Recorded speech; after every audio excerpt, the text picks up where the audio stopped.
It kind of rang, it did have some truth to it when she said that Melissa and Joe would only come around when the cameras were up. When Teresa was in jail, that was the only time him and Melissa would come around. And I kind of believe them.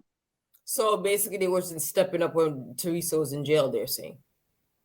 Joe Gorga is saying he did step up. Melissa's saying they were there, but it was kind of like they were saying like we helped out by as far as showing up. So we helped Joe do this show so we could put food on the table. There was a point when this show was getting rid of everyone on the cast except for me. Teresa was away in prison. Joe wasn't working at all either, so they had no income. That Teresa went to prison show was able to be made because Joe needed someone to film with, and here we were. He had us to bounce off of. And when the family's down and you needed us, we stepped up to the plate.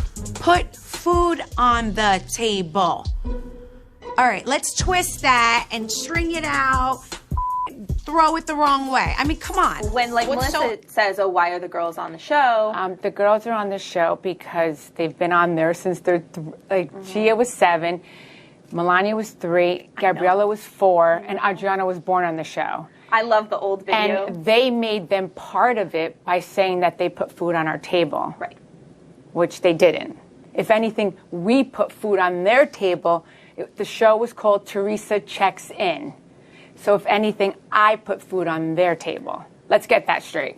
I didn't know that. Yeah. The show was called... Because they're saying, they're saying that they filmed with Joe. Oh, on that show. For Teresa Checks In. Okay. So they're saying that if it wasn't for them, that's how they put food on our table. Right. I got it. Yeah. So not by doing a favor or doing something nice. Right. And my brother came to see me one time, and guess why? The cameras were rolling. Yeah. Because he got paid for it. He didn't come any other time, and he got paid for it. Wow. Yeah, and I'm getting the chills as I'm saying that because that's heart-wrenching. It hurts you. He came to see me one time, and this is what I've learned.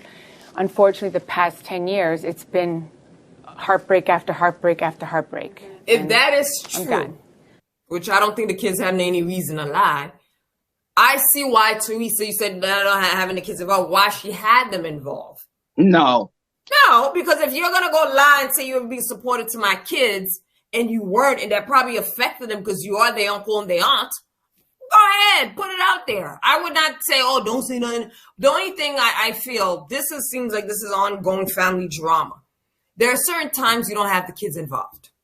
Because I could have issues with somebody in my family, but again, the kids are kids. They're cousins. They're first cousins. They want to get along. They want to have a relationship. Because I could be beef with you, but my kids could still love their uncle, have a situation. That's between their uncle and them.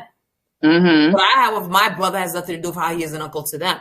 But if you're a crappy uncle and you wasn't there for me when I was in jail and you're making it seem that like you were, and you were such a great uncle, a great aunt, and disappointed. My kids were affected, like, oh my God, my mom was in jail. The only person we had was dad. And here you on your podcast lying about what you did. Oh, you damn Skippy. I'm putting my kids right there on the screen. True, and they are of age. They're 21. So, I mean.